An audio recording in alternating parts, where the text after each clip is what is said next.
Thank you, Mayor. A big round of applause to our mayor. I feel like it's very hard, Mayor, to impress you. So London's had the Olympics, the coronation, even Taylor Swift.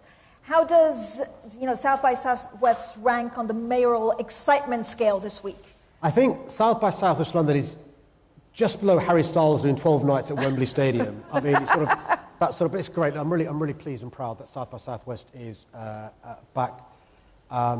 I mean, the sort of people we've got in this room is amazing. This week's going to be amazing, and it kicks off an amazing June.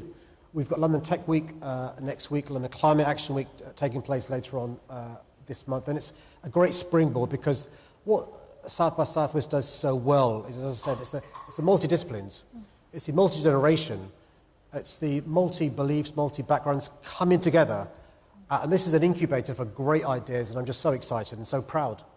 Mayor, you touched on this in your opening speech. If London only existed on social media, it'd be very difficult to get people to actually move here. So why is the internet so bad on cities, and how do you fight disinformation? Well, I think attacking London has become a national sport and an international sport. Why do I say that? Most people's experience of London is very different to the version you see on social media, and there's a reason for that. We've done some research and looked into what's going on here. Basically, you've got a combination of people using the algorithms on social media that monetize negativity and hatred, but also a combination of state actors, whether it's China, Russia, or MAGA influences, being unhappy that a city that is progressive, liberal, diverse, is incredibly successful. I mean, we are the antidote, the antithesis of nativist populist movements. So don't be surprised if you've got people on social media spreading misinformation, disinformation, and lies about London. And on any metrics, we're not perfect, but we are the greatest city in the world in terms of culture, tourism, music. Thank you, Mum. On a number of metrics, we're doing remarkably well. So, I'm not surprised that there are people, spreading misinformation, and I'm hoping those who are visiting London this week from across the country, across Europe, across the world will sample the real London, then go back and talk about this to friends, colleagues, neighbours, and even, dare I say, on social media. So is that the biggest myth about London that drives you absolutely mad? Well, there are a number of things, but one of the things that I think that frustrates me is this idea that it's not possible to be diverse and successful, that in some way diversity is a weakness or a strength, that it makes us poor, not richer, weaker, not stronger. I know the opposite is the truth, but actually, if you're somebody who's a nativist, if you're somebody whose populism grows from nativism, if you're somebody who believes in monoethnism or believes in nationalism, then London's a problem for you, because we're the opposite of all that. South by Southwest London, coming back for a second time, it shows, what those that experienced this last year feel about London. I'm really proud and pleased you're back, and I hope you make the most of this week. So, Mayor, every generation, or most generations, get a technology that could change everything. I mean, when creatives hear AI, many hear threats. What do you hear? Well, when it comes to AI, which is the technology that I think will be the biggest game changer in my lifetime, I think there's a number of ways of looking at this. Look, if you look at the three biggest disruptors of the last 200 years, there's been the Industrial Revolution, there's been globalization, and there's now been AI. And why AI is fascinating, for a number of reasons, is the speed in which AI is going to transform our societies compared to globalization and Industrial Revolution. But also, I think, unlike the previous two, this will impact white-collar jobs. This will impact global cities. And I'm not an AI evangelist. I'm not an AI alarmist. I'm an AI realist. And so what I've done is work with experts across the different sectors and asked, Martha Lane Fox to lead a task force into what is the future of work? What is the future of work in London? And I've also at the same time set up for everyone in the city free training in AI. I think there's going to be those jobs where AI augments, and I think it's important that we understand this thing is coming. The genie's out of the bottle. It can be transformative, mainly for good. There are some challenges. I'm a believer in guardrails. I've seen the downsides of social media without proper guardrails. I don't think we should repeat that when it comes to AI, but the potential is huge in terms of benefits to public services, benefits to the private sector, but there are challenges and we shouldn't put our head in the sand. So I think we should acknowledge that and address them. Mayor, and national politics has felt increasingly unstable. That's probably the understatement of today. Are mayors becoming the most trusted politicians because people can actually see what gets done in their cities? Well, look, one of the things, talking about AI, whilst national governments have sort of been sleepwalking into this, mayors from across the globe, we've set up a World Mayors AI Forum. 7 cities across 5 continents, we represent 100 million people, are working together. Look at the opportunities and challenges of AI. I've talked about the task force in London.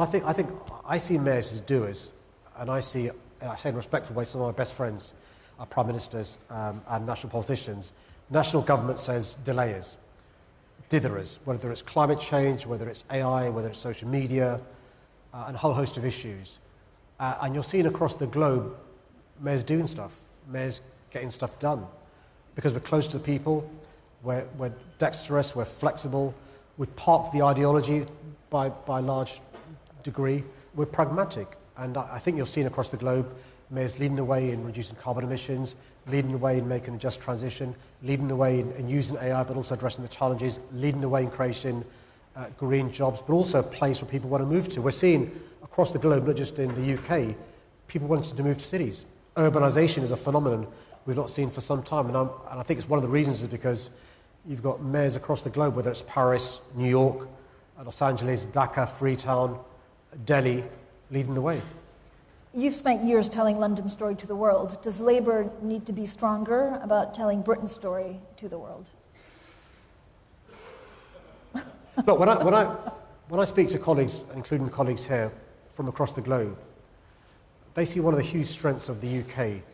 We've got certainty, we've got stability, because, the Labour Party won a massive majority at the last general election. That is not the case in other countries across the globe. That's one of the reasons people want to invest here, want to come here and so forth. And I think, we Labour need to just be cognizant of the downsides of instability, the impact that can create. That's not to say that the results on May the 7th, when local elections in the UK, elections in Scotland and Wales, weren't catastrophic for Labour. They were. And we've got to acknowledge that and respond to that. But I think we're going to be quite careful about how we respond to that. I think we've got a fragmentation of politics in the UK. We've got 5 parties now vied for votes, where previously only 2 parties really vied for those votes. I think competition is a good thing. If you're good at your game, competition should make you raise your game, whether it's football, whether it's politics, whether it's a business. And you shouldn't be feared of competition. I think how we respond to competition is the exam question. And I fear the National Party may not respond in a way we've responded in London. In London, I've tried to be a mayor for all Londoners. I've asked people who vote Green to lend me their votes. I've asked people who vote Lib Dems to lend me their votes. I've asked people who are Conservative to lend me their votes, and people who are Labour to leave their homes and vote for me. And I think that coalition is incredibly important. People who are thinking about voting Reform to lend me their vote. And I think the idea that somebody's a lifelong Democrat or a lifelong Labour voter, those days are gone. And that's why we've got to earn people's vote at every election. You can't take it for granted. That means we should raise our games. That's something I relish. You've mentioned football. I'm sure we have Arsenal fans in the room. I'm sure we have many Arsenal fans. They're all hungover. It's been quite a couple of weeks for London. And for Listen, that club. so London now has 6 Premier League clubs. I support a club outside London. I support Liverpool. We've had a difficult season, but it's been a great week for London. We had Crystal Palace winning the European trophy. Arsenal winning the Premier League. Didn't quite win the Champions League, but sport is really important. Look, London now is the sporting capital of the world. We don't just have great, English teams doing well. We've got American sport coming in with, American football, baseball, basketball, and so forth, boxing, and so forth. And so it's really important, not just for the elite sports people, but for ordinary people to get involved in sports and stuff. And it's been a great few years of sports for London. So 10 years on from Brexit, are we finally kind of moving on from argument to practicality? And what do you see that meaning for the creative world? Well, I think, look, I think Brexit was the biggest act of economic self-harm any country's ever done. It's also been devastating for us socially and culturally as well. London itself has done remarkably well, notwithstanding Brexit, but I'm really optimistic about the future. I teased the mention of London Maxine. We are humming in terms of, making the most of the bad hand we were getting with Brexit. The AI capital of Europe, number 2, number 3 in the world, when it comes to tech, when it comes to finance, when it comes to professional services, when it comes to culture, music, sports, we are humming. But Brexit has caused a big challenge. Our GDP is down by like 10%. Impacted business, impacted trade, impacted investment, and I'll be quite clear about this. I think we should rejoin the European Union. So Europe feels much closer than it did 5 years ago? Well, one of the things I think this government's done really well is to reset relations with the European Union. It's just a fact that, Keir Starmer is in much friendly terms with President Macron, with the Chancellor of Germany, with those in the European Union. And that's really important. They're our nearest trading partners, our biggest trading partners, and we should have close alignment. And I think, the Prime Minister resetting relations was incredibly important. I think the new youth mobility scheme is going to be incredibly important. I'd want us to go further, to rejoin the Customs Union, to rejoin the single market, and then to rejoin the European Union. Mayor, it's so nice actually to see a very young, creative crowd. If you're 18 in London today, where do you think the biggest opportunities are that maybe weren't here 10 years ago? I think other Londoners are the greatest opportunity, genuinely. I said in my speech, and Patrick said this, it's the different backgrounds, the diversity in terms of what people's interests are, what their backgrounds are, what their beliefs are, that multi-faceted human being you don't see anywhere else.